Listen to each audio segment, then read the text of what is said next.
बच्चों आज हम अध्याय 23 का श्वसन की क्रियाविधि पढ़ रहे हैं। आधा चैप्टर अपन निकल पढ़ लिया था, श्वसन तंत्र का जो स्ट्रक्चर था वो अपन निकल समझ लिया था। आज हम पढ़ेंगे श्वसन की क्रियाविधि, यानी बाह्य श्वसन में क्या हो रहा था, हमारा O2 शरीर में एंटर हो रही थी और CO2 शरीर से बाहर जा रही थी। तो इसे हम पूरा क्या करेंगे, श्वसन की क्रियाविधि कैसे होती है उस मैकेनिज्म को हम समझ रहे हैं। तो श्वसन की क्रियाविधि हमारी 2 चरणों में पूर्ण होती है।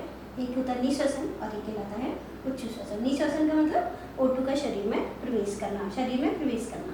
उच्च श्वसन का मतलब होता है CO2 का शरीर से बाहर निकलना। ये तो आप समझ ही गए, O2 शरीर में आ रही है और CO2 शरीर से बाहर जा रही है, तो इसको हम कहते हैं सांस लेना। ठीक है, तो ये सांस लेने वाला जो प्रोसेस है पूरा किस तरीके से होता है वो समझ रहे हैं। तो सबसे पहले हम ये देख रहे हैं, फेफड़ों का स्ट्रक्चर दिखाई दे रहा है हमको, और यहाँ जो हमारा ये वाला जो रेड कलर का डायग्राम दिख रहा है वो क्या कहलाता है, तनुपट। जानते हैं हम लोग। और जब हमारी इस वाली कंडीशन में, निःश्वसन वाली जो कंडीशन होती है, यहाँ पर 2 चीज़ें हैं। यहाँ जो पेशियाँ होती हैं किससे लगी हुई हैं, हमारे परशुका पिंजर से। जो पसलियाँ हैं हमारी उनसे पेशियाँ जुड़ी रहती हैं, उन पेशियों को कहते हैं बाह्य अंतरपरशुक पेशियाँ, क्योंकि वो परशुका पिंजर से जुड़ी रहती हैं।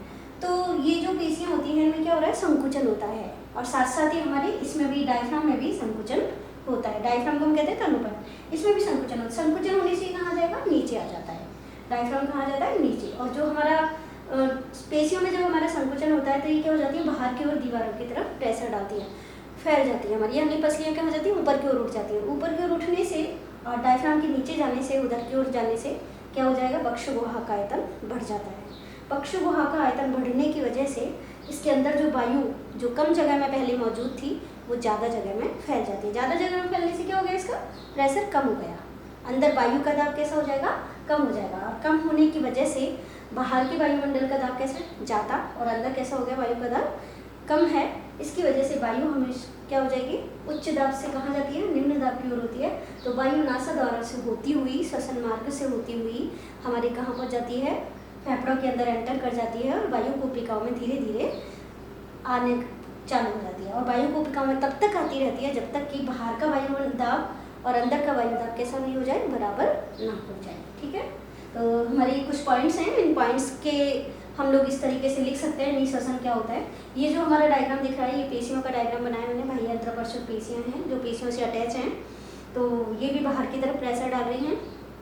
सांस लेके देखें अपन लोग, देखते हैं अपन लोग क्या हुआ, हमारी पसलियाँ बाहर की ओर आ जाती है तो बक्षगुहा का आयतन बढ़ जाता है। साथ में हम लोग ये भी देख रहे हैं, इसको भी महसूस करते हैं, सांस लेने से हमारा जो डायफ्राम है वो कहाँ जा रहा है, पेट की तरफ जा रहा है, नीचे की तरफ जा रहा है, तो पूरा बक्षगुहा का आयतन बढ़ जाता है। तो तनुपुट और बाह्य अंतरपरशुक पेशियों में संकुचन होता है सबसे पहले, फिर तनुपुट कैसा हो गया, चपटा हो गया, चपटा होने की वजह से बक्षगुहा का क्या बन गया, आयतन बढ़ गया।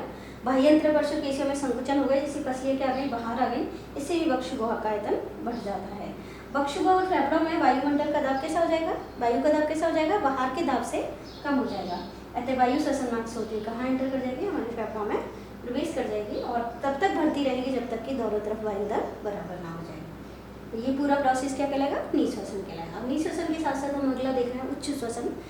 CO2 हमारे शरीर से बाहर कैसे जाएगी, जो भोजन के ऑक्सीकरण के पश्चात क्या बन गई, CO2, उसका शरीर से बाहर निकालना आवश्यक है। तो CO2 कैसे बाहर निकलेगी, हम लोग ये देखते हैं कि उच्च श्वसन के टाइम पर जो हमारी ये बाह्य अंतरपरशुक पेशियाँ थी उनमें क्या होगा, वो बाहर की ओर प्रेशर नहीं डालेंगे बल्कि क्या होगा, अंदर की ओर प्रेशर डालती है। रिलैक्स होने की वजह से क्या देखेंगे हम लोग, एक अपन सांस लें और इसको छोड़ें तो अंदर की तरफ जाती हैं। अंदर की तरफ जाने का मतलब अंदर प्रेशर डाल रही हैं, अंदर प्रेशर डालने से बक्षगुहा का आयतन कैसा हो गया, कम हो गया।